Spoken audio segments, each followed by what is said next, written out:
this Undaunted.Life, a man's podcast. I'm your host, Kyle Thompson. Let's get into it. All right, guys, today we are going to be discussing the Overton Window. The Overton Window. Okay, so I don't know where you might have heard this term, but I know if you listen to any political podcast or maybe any podcast where they're talking about macro issues, you might have run into the Overton Window before. But for the majority of you, I'm assuming you've never heard of this. So we're going to get into it today, and I promise you it's not nearly as dull as this intro has been so far. I promise this is something that we can use, especially as followers of Christ. But the definition, I guess the basic definition of the Overton Window is this. It's the range of policies politically acceptable to the mainstream population at a given time. So one more time, the Overton Window is the range of policies politically acceptable to the mainstream population at a given time. So to kind of give you a little bit of the history behind this, this was a concept that was developed by a guy named Joseph P. Overton, and this was in kind of the mid-1990s. So he was the senior VP of the Mackinac Center for Public Policy, so just kind of a public policy think tank area. He died in 2003, but his work was kind of carried on after that by a guy named Joseph Lehman, and Joseph Lehman actually coined the term Overton Window and named it after his late buddy Joseph Overton. So the interesting thing about that is there's a whole lot of different perspectives on this, but I just wanted to go right to the horse's mouth here. So Mackinac.org, which I'll give you that link later, but Mackinac.org, this is kind of a little bit more detail that goes beyond the definition of what the Overton Window is. So I'm going to read these couple of paragraphs real quick. The Overton Window is a model for understanding how ideas in societies change over time and influence politics. The core concept is that politicians are limited in what policy ideas they can support. They generally only pursue policies that are widely accepted throughout society as legitimate policy options. These policies lie inside the Overton Window. Other policy ideas exist, but politicians risk losing popular support if they champion these ideas. These policies lie outside of the Overton Window. But the Overton Window can both shift and expand, either increasingly or shrinkingly, the number of ideas politicians can support without unduly risking their electoral support. Sometimes politicians can move the Overton Window themselves by courageously endorsing a policy lying outside the window, but this is rare. More often, the window moves based on much more complex and dynamic phenomenon, one that is not easily controlled from on high. The slow evolution of societal values and norms. So I'm going to help you guys here. For some of you, you're a little bit more visual, and unfortunately this isn't a video podcast, so you're just going to have to listen to me and I'll do my best with it. But when you're thinking about this, don't think of this as an x-axis thing, okay? Don't think of this as a left-right thing. That just causes too much confusion, especially since this kind of lives in the political sphere. Think of it as a vertical spectrum. Think of it as a y-axis, right? So going up and down. Now, if you're visualizing this, at the very top of the spectrum, you'll have what's called more free, okay? At the bottom of the spectrum, again, up and down, you see less free. Okay, so more free at the top, less free at the bottom. Now, there was another political commentator, Joshua Trevino. He described kind of the different degrees of acceptance of public ideas. Okay, so let's assume that we're starting at the very top of the spectrum. Okay, the more free spectrum. And then we're just going to work our way down here. Okay, so unthinkable, radical, acceptable, sensible, popular, policy, popular, sensible, acceptable, radical, unthinkable. Okay? So if we're working from top to bottom or from bottom to top, right there in the middle is where you get the stuff that is sensible, popular, and policy. Those are the things that you kind of see. And so that's essentially what this is, right? The Overton Window kind of gives us an idea as to what the things are that it really expands out a little bit more, but it's acceptable, sensible, popular, and then things become policy. So hopefully that makes sense. But if you think about even some of your favorite political people, once they are in office, not whenever they're trying to get elected because they can say just about anything, but when they're trying to get in office, they're trying to keep when they're trying to keep their job, when they're already in the job, when they're trying to keep your support, they tend to keep things in that area of acceptable, sensible, popular, and policy. They don't really want to do things that are either unthinkable or radical, right? They don't really want to do that. But again, remember, the window can move up and down that continuum, right? And it kind of goes based on societal norms, but it can also expand. It can also get bigger, okay?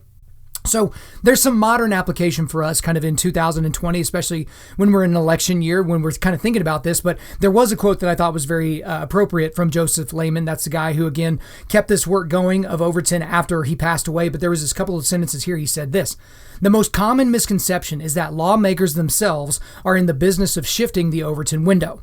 This is absolutely false. Lawmakers are actually in the business of detecting where the window is and then moving to be in accordance with it." This is where I think Lehman, and I don't know when this quote was from, so I'm going to give this guy the benefit of the doubt that he did not say this quote within the last 2 or 3 years. But if you're just paying attention even a little bit to modern politics, but especially on the Democratic side, this is not the case whatsoever. They are not simply trying to detect where the window is and then moving in accordance with it. They're not doing that, right? I mean, the Democrats that are running for president could absolutely care less about the Overton window, because they're not making policy right now. Even though there are people that currently have jobs in our government that are running for president, they're not really making policy right now. They're just trying to. But can you imagine? I mean, can you imagine if they were? But let's just kind of give you a rundown of the things that popular 2020 Democratic candidates have said that they've endorsed, that they've openly supported in the run-up to the 2020 election. So I just made a list of the things that I could remember. So there's certainly more than this. So socialism, abortion on demand, abortion up to the moment of birth, abortion after birth, we call that infanticide, open borders, the abolition of the Immigration and Customs Enforcement, so that's ICE, gun confiscation, abolishing the Second Amendment, impeachment of Donald Trump even without cause, student loan forgiveness across the board, Medicare for all, 75% plus wealth tax, universal basic income, slavery reparations, abolishing the Electoral College, allowing prisoners the right to vote, breaking up big tech companies and banks. And guys, I could keep going, but I don't want you to vomit. Like, I feel like vomiting right now just having to read that list of things. But here's the thing is the Democrats, this has been a sham so far. And it's been a loser for them politically, and it's been a winner for Donald Trump politically, believe it or not. And we've seen this before. We saw this with Bill Clinton. He was made to be, even though he actually perjured himself, he actually did commit something that should have been a high crime or misdemeanor that should have had him leaving office. The Democrats have gone way out over their skis on this entire impeachment process. As of right now, the impeachment process or the trial rather is happening in the Senate, right? As I'm recording this, and as you're probably listening to this, he is currently going through the whole rigmarole of defending himself in the Senate, okay? And the thing about it is the Democrats that have gone out over their skis in order to do this, I mean, it's like they believe the blue checkmark people on Twitter, like that was real life. Like that was, an example or descriptive of the electorate. Well, here's the thing, about half the country did not want Donald Trump to be elected. So of course they would be in favor of this. But guys, we're in an election year. They could just wait. You can vote the guy, literally vote the guy out of office. But, they're not really doing that. But the one thing I will say, because I'm kind of hitting on the Democrats here and they deserve it, Democrats are actually way better at moving the Overton window than Republicans are. Even though they don't necessarily care about it right now, they're actually really good at using the Overton window to their advantage. Again, the Overton window is that small window of things that are politically palatable for people to try and take on. So Republicans typically, or conservatives, or right-wing people, you can call them whatever you want, they're either seen as polite prudes or loudmouth rednecks, or just people that can rarely get their point across in a poignant and cogent manner. Right? That's what you kind of get, especially that's what people say, at Democrat rallies or on Twitter or whatever the situation may be. But Democrats have actually figured out how to shift and expand the Overton window, and it's actually incredible to watch. They're experts at it. So the ideas that used to be kind of outside the realm of acceptable norms are now kind of old hat, right? So think about where we are in 2020 and just think about where we were in the year 2000. So let's just stick with this millennia, right? Gay marriage, the gender transition of children, or just, I guess, gender transition in general, socialism and communism. I mean, especially with millennials and Gen Z, I mean, those are seen as acceptable forms of governing, right? And I mean, just think about in the year 2000, remember Y2K, remember what you were doing. I was in 9th grade at the time. None of those things would even be fathomable to even discuss publicly, right? Those are so outside of the realm of possibility. And now they are old hat. Right? Those are just things that we're supposed to accept now. But the thing is, and again, Democrats have done a tremendous job, or maybe we could say more specifically, leftists have done a very fantastic job of doing this, is how do you make things seem acceptable? So if you have a crazy idea, like a Looney Tunes idea, like a 3-year-old can, decide their gender, right? How do you make those ideas seem acceptable? Well, what you do is you say insanely wild things that are super far out there. I mean, not even to the left. We're talking about way to the left, right? Say those things, and then the stuff that used to seem like they were super far to the left are now all of a sudden acceptable and sensible. Again, you're going to start talking about these things that are way, way, way out there. And then the things that are actually far left, they don't seem as far left anymore. And you could, to be reasonable, you could do this on the right as well. Take stuff that is so far out to the right. But we'll get more into how that doesn't exactly work the same. So far out to the right, if it's a little bit to the right now, it seems sensible. Right? Layman thinks that this is not possible, but we've watched it happen. We've absolutely watched it happen right before our eyes. And I don't know if that's because of Trump derangement syndrome. I don't know if that's literally because Trump has broken the brains of so many people that used to be smart and used to actually be a good person to politically and intellectually spar with. But something has happened. Something has changed to where this Overton window can be shifted and expanded to a fairly extreme degree. But I kind of want to give you guys a thought experiment before I get into the overall point of why I'm even talking about the Overton window today. I'm going to give you a thought experiment. Okay? So, because it's 2020 now, I just had you guys go back in your minds to the year 2000 and think about the things that have changed societally and think about where we're headed. I want you to think about which ideas or philosophies will be acceptable by societal standards in 20 years, in the year 2040. The things that are considered insane right now, this exact moment. Can we really say that in 20 years that they won't be considered insane? Can we really make a cogent argument that would say, that's probably not going to happen? Could we honestly do that? Because I'll tell you that I've done that. And I would actually encourage you to pause this podcast, whatever you're doing. If you're running, walking the dog, working out, driving in the car, whatever, just pause this and think about that. Just think about that for a minute or two. And just think of some of the things that you thought of, because I did this for about 5 minutes and I scared myself. I was like, okay, this is what life was like in 2000. Now it's 2020. This is what life is like now. What could life look like in 2040? And so I'm not saying I'm predicting that these things are going to happen, but these are some of the things that I thought of. Okay. Pedophilia in the year 2040 could be considered acceptable, or at least something that should be part of, the conversation, right? And if you think I'm crazy for that first one, go back to episode 87 of this podcast. It's called Normalizing Pedophilia. If you missed that one, go back and get it. What about multiple spouses? The Mormons were weirdos back in the day. That's why they had to go to Mexico or to Utah or wherever the situation may be. But, why can't we have multiple spouses? What about relationships with animals? Oh, Kyle, this is crazy. This is nonsense. This is, the stupid argument. I'm just saying, if love is love and I love my llama or I love my pig, I mean, why are you trying to tell me what love is and what love isn't? How about just open socialism in the United States? Not democratic socialism, not AOC, Bernie Sanders socialism. Oh, it's democratic socialism. Like that's a thing, like that's an actual category. But what about open socialism? Is that a possibility in the next 20 years? What about words being seen and treated as actual violence? So you dead name somebody, right? You call someone by the name they used to call themselves before they transitioned genders, which biologically didn't happen, but before they transitioned genders, you dead name somebody and then you go to jail. I mean, there are laws like that out there. Will that happen in the United States? What about Sharia law in the United States? Will there be pockets of the U.S. that use Sharia law as the law that they govern by? Is that possible? What about forced abortions and sterilizations?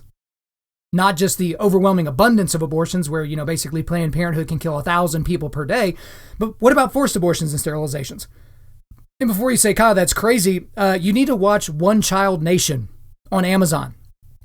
It's a documentary about the one-child policy in China, okay? So forced abortions and sterilization is not some sort of crazy thing. What about assisted suicide across the country? There are already countries that do that. Dying with dignity is what they call it, right? But assisted suicide across the country, basically available. Will it be like internet cafes? Hey, you can go over there on 3rd Street and you can kill yourself. No big deal. Will we have an electoral college in 20 years? I'm actually somewhat mortified to see what would happen, because this will eventually happen when a Democrat is in the White House and they have the Senate and they have the House. I'm actually terrified about that. And what if they can skew the Supreme Court? Supreme Court should have never been this important, but it is. Are we going to have an electoral college? Is that just going to wipe out the opinions of everybody that lives in between New York and California? Is that possible? What about slavery reparations? Just about every single Democratic candidate has said they support slavery reparations. They haven't said how they're going to do that for, the descendants of black people that own slaves. They haven't said that. They also haven't said, well, what about people that have mixed races, that maybe they have black and white and Indian and whatever else in their kind of gene pool. They haven't really figured that part out yet, but will they figure it out in the next 20 years? How about the legalization of all drugs? The thing that Joe Rogan and everyone that comes on the show thinks will solve the drug problem in the United States, will solve the cartel problem in the world, right? How about we just legalize all drugs? Like not just marijuana, that's easy, right? That's definitely going to be federally legalized within the next 20 years. What about everything else? How about no prison system? Is that possible? And if you're thinking that's crazy, yes, there are people that think that we should just get rid of the prison system altogether. That we can just love and flowers and puppies people, into submission, right? They don't actually want to hurt us. People are just generally good, right? They don't generally want to hurt us. And guys, believe me, I can go on and on and on, but what did you think of? I mean, I didn't make a list that is the only list out there, but I'm sure you thought of some stuff. I mean, that's where this is going. The Overton window in the last 20 years has shifted considerably. The things that were acceptable then versus the things that are acceptable now. But there is a reality here that I want you guys to really think through, right? Again, because this is kind of a highfalutin topic or whatever. I'm trying to bring it down so that we can all, interact with it. But non-believers, people that don't believe in Jesus, that they don't believe in the truths of the gospel, they live on this spectrum because they have to. Because whichever the way the wind is blowing, that's the way that they're going, right? If you don't have any core belief. But believers have an anchor point.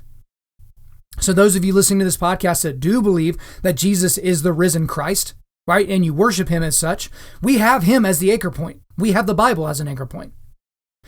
We don't have to expand our horizons of acceptable discourse or evolve our thinking on controversial topics. We don't have to, right? We have the truth. We have the proper application, right? We have those things. We just have to keep bringing people back to the truth. That is what our job is as Christians. So guys, this is one of the reasons why conservatism, right? In a macro sense, and I want to be very careful with how I'm describing this, okay? This is why one of the big reasons of conservatism in a macro sense is much more aligned with Christianity than progressivism. There are some people that have this idea that, Jesus would support Bernie Sanders. Like he would just be this, ridiculous socialist or something like that. And it just doesn't really jive with what we see in the Gospels. It just doesn't really jive whatsoever, right? And the thing about it is conservatism, while it has its issues and it has its things that I disagree with, it is more aligned with Christianity. Because when you're trying to conserve something, you're trying to keep it to a core set of principles or beliefs or philosophies or theologies. You're trying to keep it there. Whereas progressivism is progressing towards something that is not even defined. Because progressivism is, in its most basic sense, trying to take us to utopia. The problem is people can't exactly define what utopia is. And the reason is because utopia to you is different than what utopia would be to me or to my neighbor or to the guy that lives in Iran or to the guy that lives in Australia it's different for everybody. Whereas with Christianity, we have this core set of principles. We have this core set of beliefs, and we're trying to conserve people to that. So what a true red blood conservative would be is somebody that is trying to stick to the original principles of the United States. For those of you who don't live in this country, I'm sorry I'm boring you a little bit with this U.S. talk, but the thing about it is there are some core principles, which if you believe, the book that Ben Shapiro wrote is true, it is set up on this set of Judeo-Christian ethics that we wouldn't otherwise have, okay? That's why I think it's interesting to listen to progressives that are also trying to trumpet the cause of Jesus. So think about Mayor Pete Buttigieg, who's running and might even win Iowa. He might even win the Iowa caucuses that are here coming up, just because he's kind of got that Obama chill to him in whatever situation may be, even though, he's just a small town mayor. He could end up being the Democratic nominee for president. This is an openly gay person who is married to a man who also claims to be a Christian. Oh, a Christian that also thinks abortion is okay, right? So that's where you get that pull between conservatism and progressivism. But here are the considerations that I have for you, for the undaunted lifers that are listening to this, for the Christians listening to this. Here are the considerations, is that we have to be courageous about the things that God cares about. We have to. It is our mandate. But here's the thing is, frankly, guys, most Christians, especially Christian men, they're just pussies when it comes to this kind of stuff. We don't want to ruffle any feathers, and we just don't want to call a spade right now, and I'm just not at the place in my business where I could afford to make people angry, and I don't really know. I mean, can anyone really know? You've heard stuff like that. Maybe you've heard yourself say stuff like that. But let me ask you some questions that are likely to piss some of you off, but it is what it is. You've probably been made angry at some point in this podcast already. Have you been to a gay wedding before? Did you go to a ceremony that was basically celebrating that act? Celebrating sodomy? Have you gone to one? Did you convince yourself that you were somehow loving those people by going and supporting them at their gay marriage? How about this one? Do you support the woman's right to choose in certain scenarios? Oh, I'm pro-life. I'm pro-life to the grave. But you know what? If somebody was raped, we could probably kill that baby. We could probably give the death penalty to the kid for the sins of the father. That's acceptable. Oh, I just haven't really thought through that one entirely. Heard yourself say that a little bit? How about this? Do you think it's acceptable for women to fight on the front lines in our military? Ooh, that one's going to hurt a lot of people's feelings. The thing about it is I'm not talking about women that are in the military, in support structures and staff. I'm talking about the women that are fighting on the front lines, that might actually bleed and die, like on the front lines of war. You think that's acceptable? How about this? Have you taken your kid to a drag queen story hour at your local library? Did you take them there? They saw that and learned about it later, and then did you just kind of keep to yourself and keep quiet? Do you know how I know the Overton window is real and how it shifts insanely? It's because these things would have been completely unacceptable to our grandfathers. All of the things I just described, right? In those random scenarios that I threw out there, our grandfathers, our Christian grandfathers and forefathers would have absolutely flipped out, and rightfully so.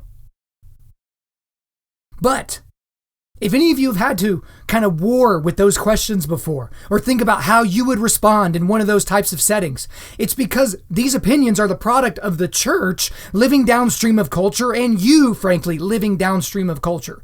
You're letting culture dictate what it is that you're going to do and what you're going to believe and how you're going to go about it. Okay? And that's an unacceptable way of doing things if you claim to be a Christian male. Okay?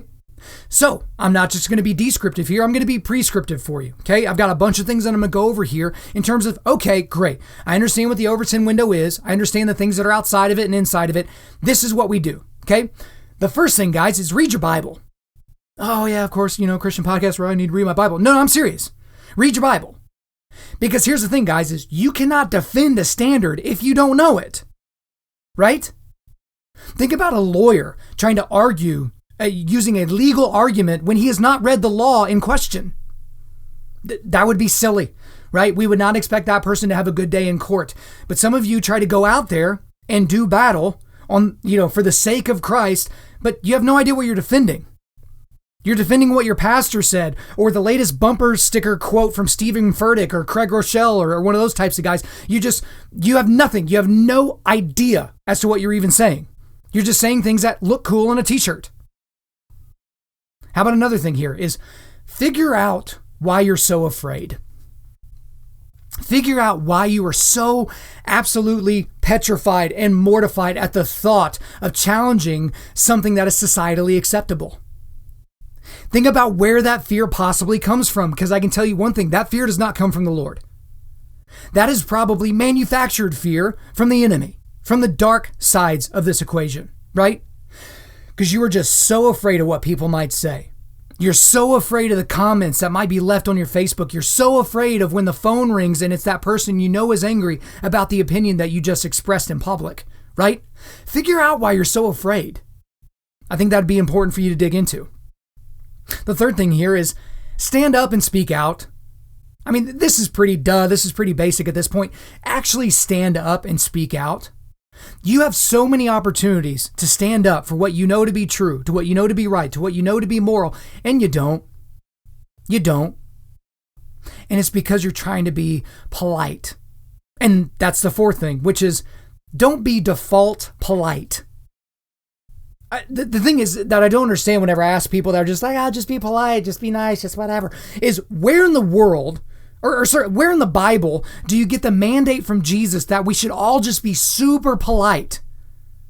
Like, where do you get that from? There's a story that I want you guys to read in Luke 4. Read Luke 4, verse 16 through 30. I'm not going to read it for you. You read it.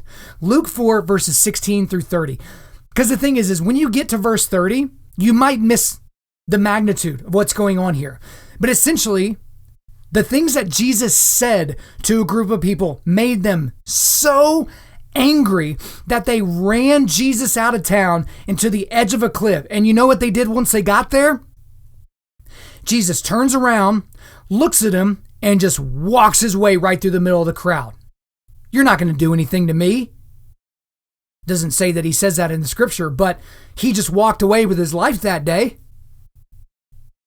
I can't imagine the things that he said that got them so angry were super polite. I can't imagine that that's what he did.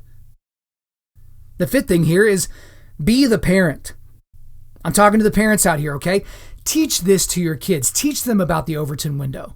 Teach them about the things that are currently inside of that window in the culture, and teach them about the things that should be inside of the acceptable nature of things. Don't let the public school system raise them. Don't let the private school system raise them. I just talked to a buddy the other day. There is a Christian school in my area that the parents found out about after the fact that there was an openly gay teacher teaching in their school. And they didn't tell the parents. And they were paying God knows how much to have their 3 or 4 kids in that school, right? I don't want to give away exactly who it is, but they have a lot of kids in this school, and they're paying an insane amount of money to send them to this school to protect them from some of the dangerous things in public school, right? And it's even happening there. Guys, don't let your church youth group raise your kids either. You be the parent.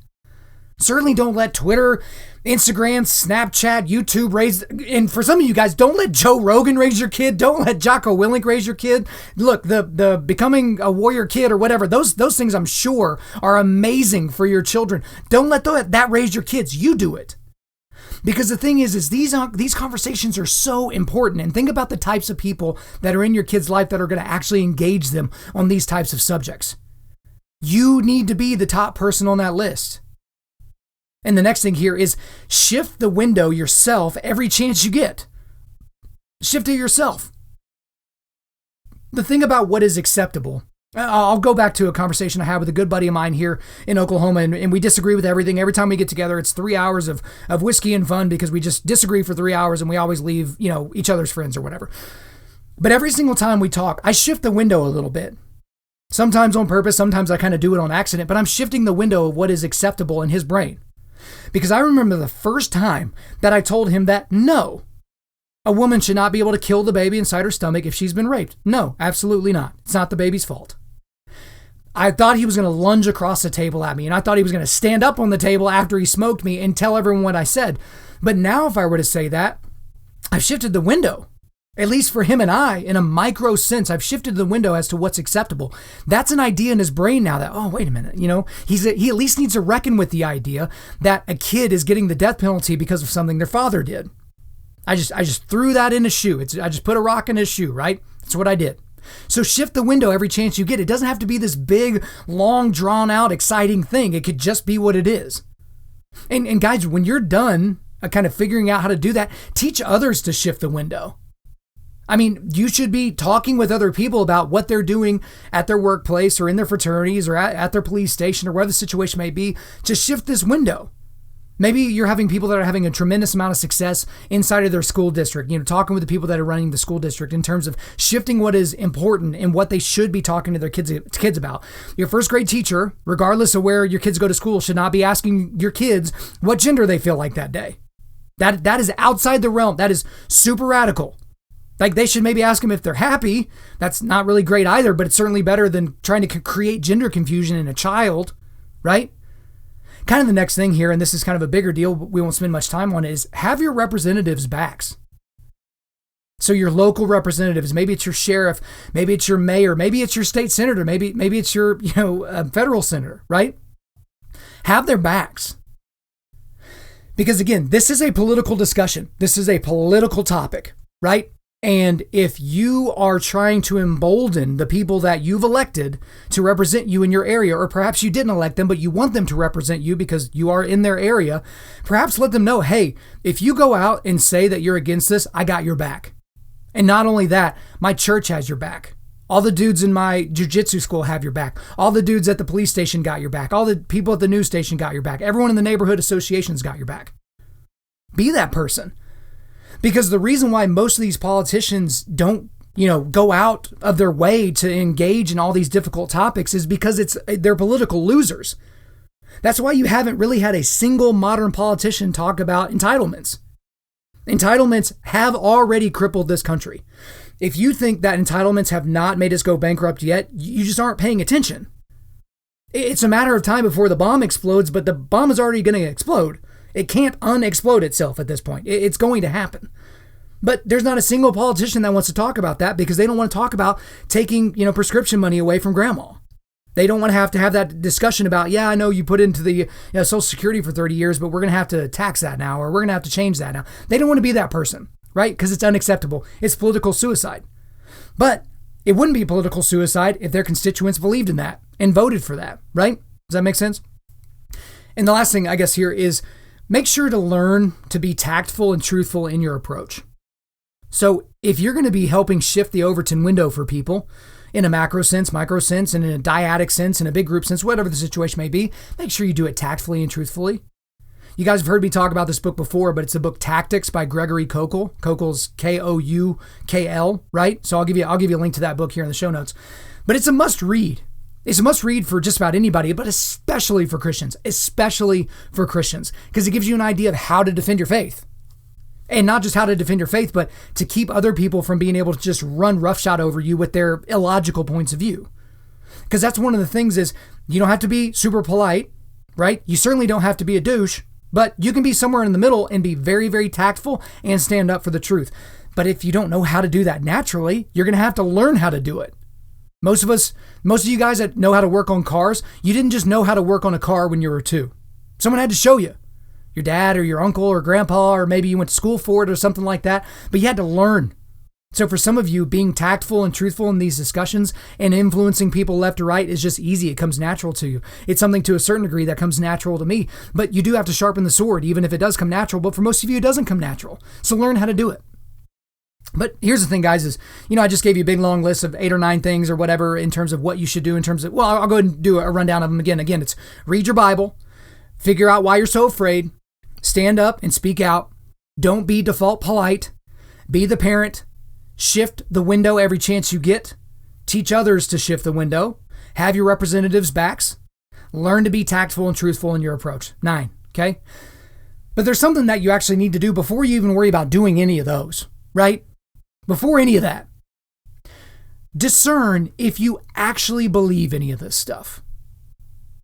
And I guess by this stuff, I mean the gospel. Because if you don't, then who cares? Why does any of this matter? If the gospel is not real, if it is not true, then we are just dancing to our DNA. Then we are just stardust bouncing into other stardust. We are just highly evolved monkeys that talk and wear pants. That's just who we are.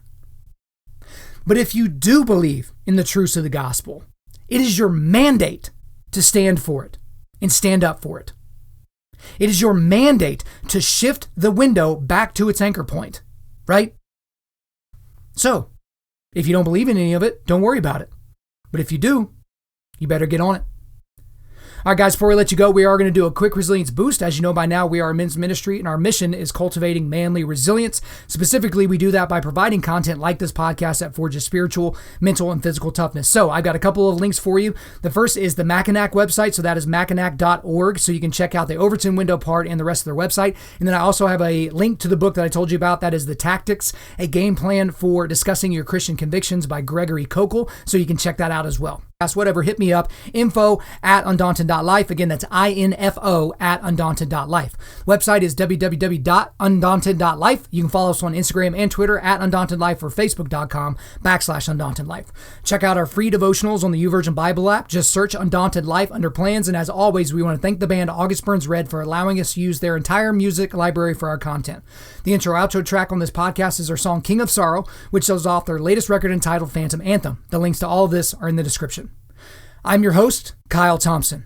Remember, keep cultivating manly resilience, keep forging spiritual, mental, and physical toughness, keep seeking the Lion of Judah.